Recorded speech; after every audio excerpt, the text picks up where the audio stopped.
भक्तजनों, इस संसार में जो आता है उसको जाना पड़ता है, चाहे वो मनुष्य हो, चाहे पशु हो या पक्षी हो।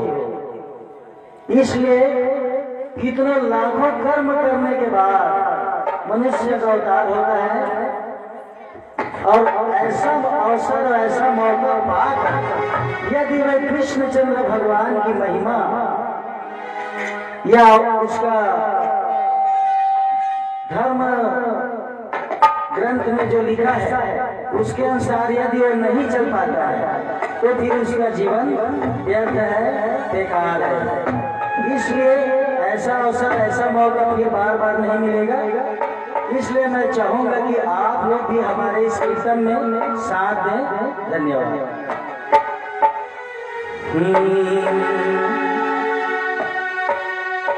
बोल हरि का नाम रे मना,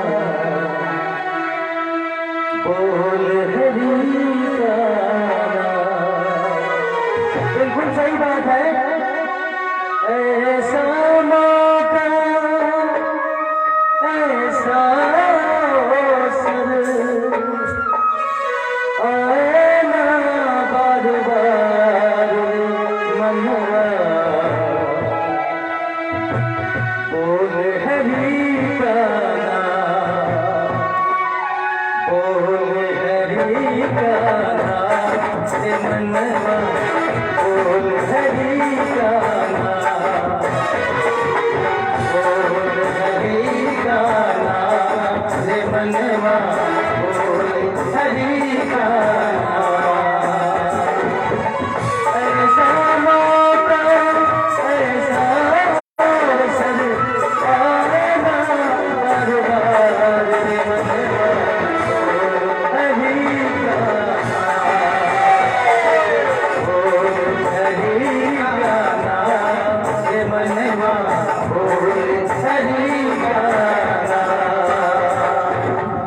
ऐसा मौका, ऐसा अवसर आए ना बार बार मनवा, बोल हरि का नाम, बोल हरि का नाम से मनवा, बोल हरि का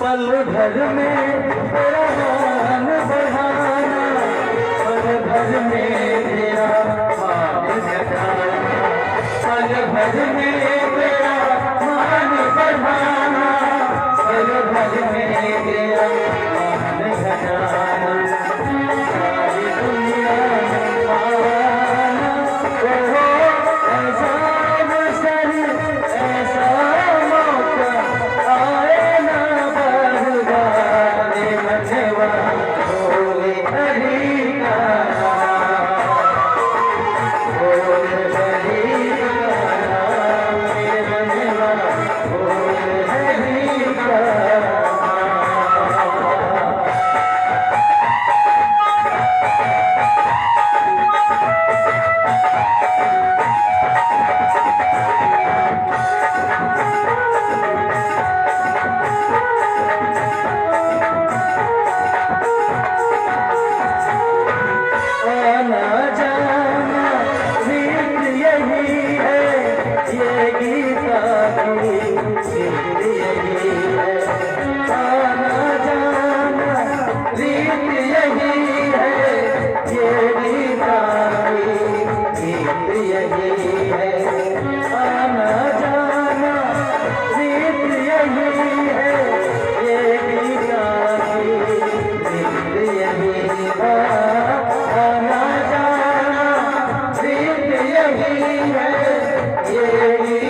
बोलिए बाकी बिहारी लाल की सावरे सरकार की जय हो।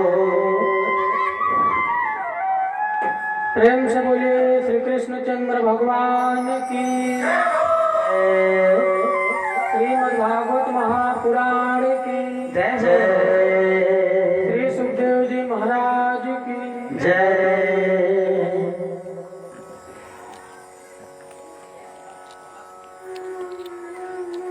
प्यारे श्रोतागण, भक्तगण,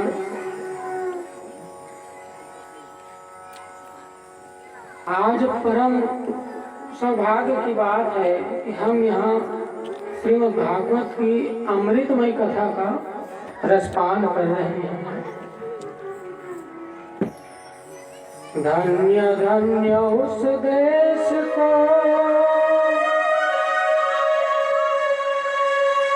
धन्य धन्य वह गाँव, धन्य वहाँ के नर नारी, जो लिहित कृष्ण के नाम।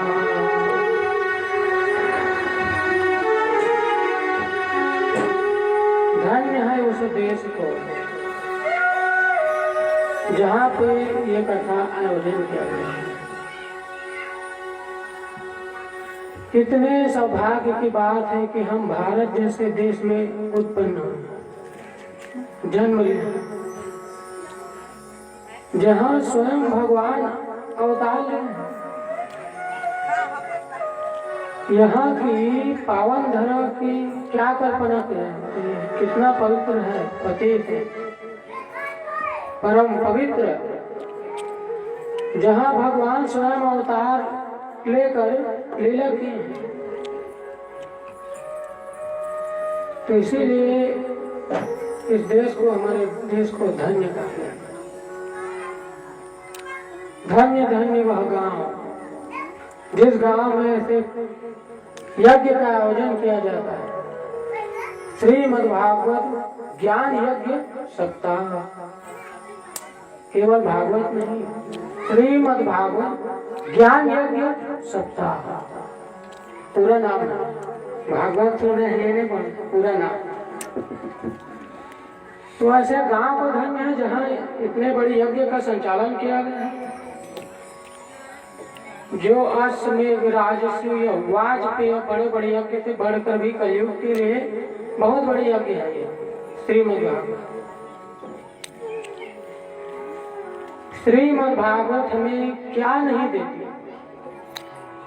अर्थात सब कुछ देती है।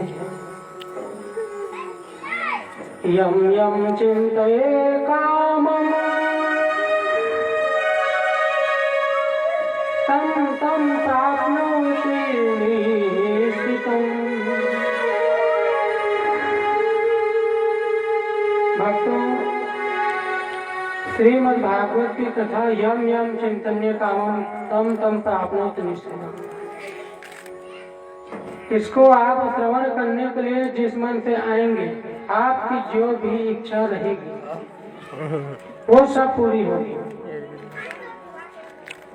ऐसी कौन सी चीज है जो भगवान हमें नहीं दे सकते?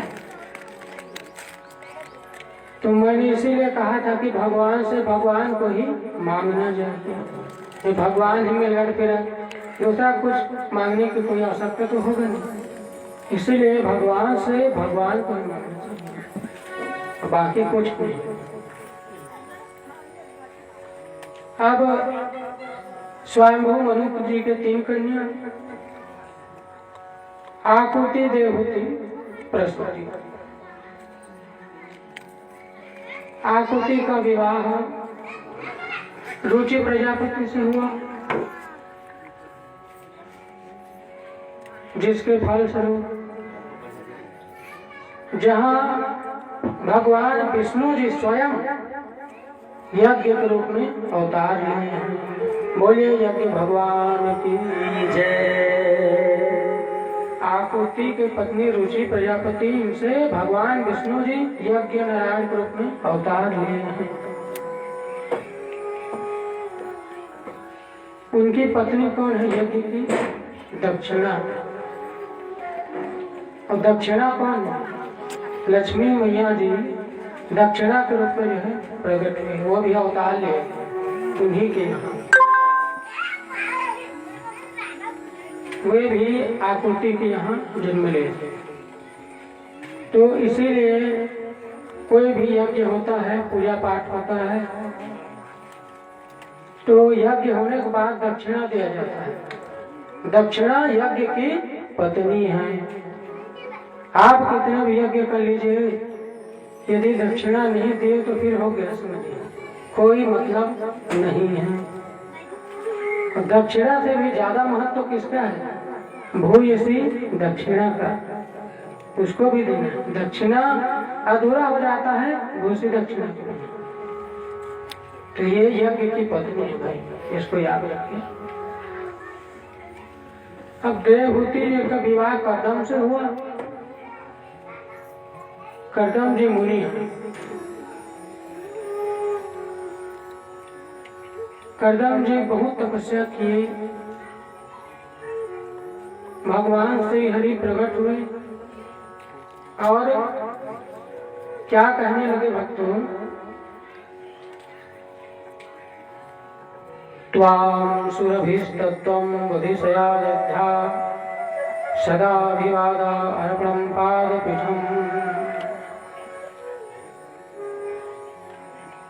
भगवान कहने लगे, हे कर्दम जी, आप किस लिए तपस्या किए हैं? आप कुछ वरदान मांगना चाहते हैं तो मांगिए, क्योंकि मेरा आना निष्फल नहीं जाता। मैं प्रकट हो गया हूँ तो आप कुछ न कुछ मांग लीजिए। कर्दम जी भगवान से बस प्रार्थना की, कुछ नहीं चाहिए भगवान। भगवान ने कहा, स्वयंभू मनु जी अपने कन्या देवहूति को आपको देने आएंगे विवाह के लिए, तब आप मना मत करना, उनको कन्या के रूप में, अपनी पत्नी के रूप में स्वीकार कर लेना। तो फिर इस प्रकार कर्दम जी और देवहूति का विवाह हुआ।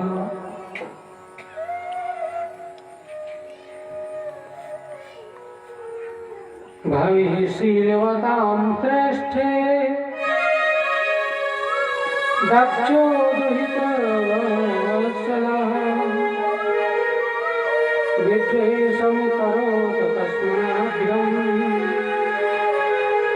त्यात्मजां सती। इस प्रकार से देवहूति कर्दम जैसे दोनों अच्छे से रहने लगे, दोनों भगवत आराधना करने लगे। तो उनसे 9 कन्या जो है उत्पन्न हुई थी।